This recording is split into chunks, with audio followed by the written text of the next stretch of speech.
Oi, pessoal! Hoje a gente vai falar de história. Mas calma, não daquele jeito que parece uma coleção de fatos empoeirados. A gente vai falar da história como ela é hoje. Um verdadeiro campo de batalha, um território em disputa, onde a própria verdade está em jogo.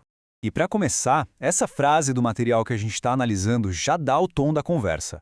Governos autoritários, insatisfeitos em torturar pessoas, torturam a história. Isso aqui mostra que essa briga pelo passado não é uma discussão acadêmica qualquer, né?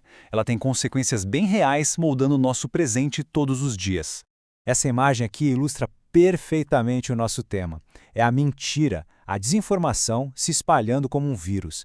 Não é uma luta abstrata, gente. É uma batalha diária entre narrativas distorcidas criadas para servir a certos interesses e o compromisso com o que realmente aconteceu. Para quem quer entender a sociedade, sacar essa dinâmica é fundamental. Então, como a gente navega nesse campo minado? Nosso roteiro vai ser o seguinte. Primeiro, vamos ver quem está atacando. Depois, a gente investiga as armas que eles usam. Em seguida, a gente entende qual é a linha de defesa dos profissionais.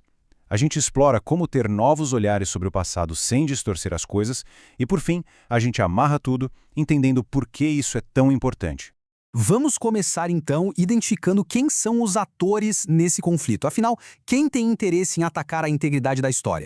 O interessante aqui é a variedade dessa galera. Não é só o governo autoritário com sua propaganda oficial. Tem também militantes que, às vezes, até por uma causa que parece nobre, colocam a agenda deles acima dos fatos. E tem algo mais sutil e talvez até mais perigoso. A gente, no dia a dia, espalhando coisas sem checar nas redes sociais, e também aqueles que dizem que tudo é opinião, que não existe uma verdade.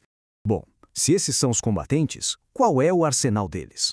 Vamos dar uma olhada agora nas armas e nas táticas que são usadas para atacar o passado.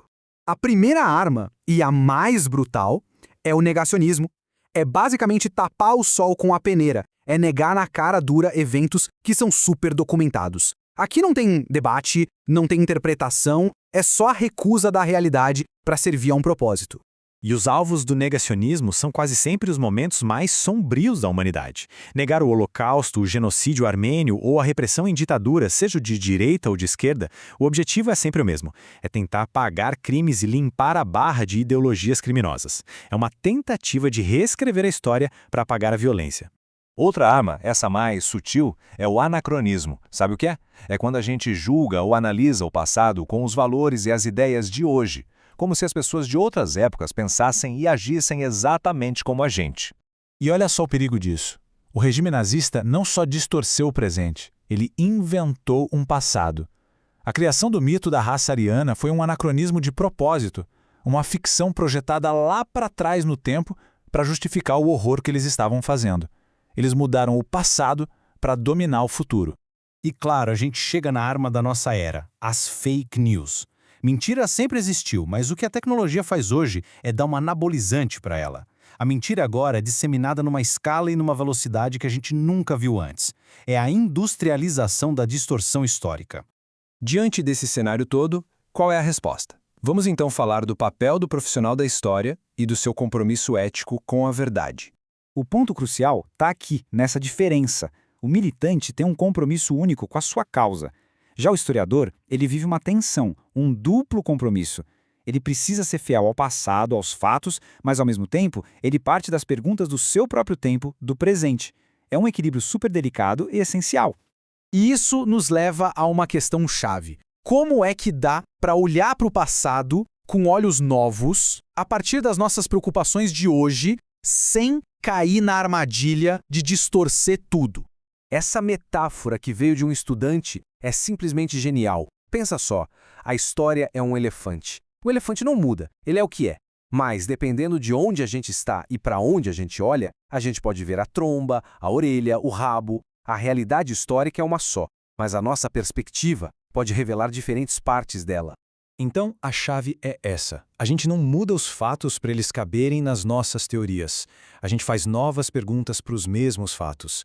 Perguntas sobre gênero, sobre classe, sobre meio ambiente, coisas que, talvez 100 anos atrás, ninguém nem pensaria em perguntar. Vamos ver um exemplo prático. Por muito tempo, a história das bruxas medievais era contada só pela ótica religiosa. Mas hoje, com perguntas sobre gênero e poder, a gente lança um novo olhar. A gente começa a ver que muitas daquelas mulheres eram, na verdade, detentoras de saberes populares, tipo o uso de ervas medicinais, um conhecimento que desafiava o poder da igreja. Com isso, a gente entende que a perseguição não era só sobre heresia, mas também sobre controle social e de gênero. Os fatos não mudaram.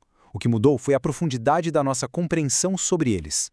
E, finalmente, a gente chega no ponto central para este curso. Por que essa batalha pela história é tão crucial, especialmente para quem estuda sociologia? A resposta começa aqui. Nós somos os animais que produzem cultura. E a história é a memória organizada dessa cultura. Entender o passado não é um luxo. É entender o que nos faz humanos. É a base de toda a análise social. Sendo assim, a história é uma ferramenta sociológica poderosíssima. Ela nos ajuda a entender nossa identidade, a rastrear as raízes da intolerância e do preconceito que a gente vê hoje, a identificar os padrões do autoritarismo e, com esse conhecimento todo, a gente pode lutar por sociedades mais justas. Sem o entendimento correto do passado, a gente fica desarmado no presente.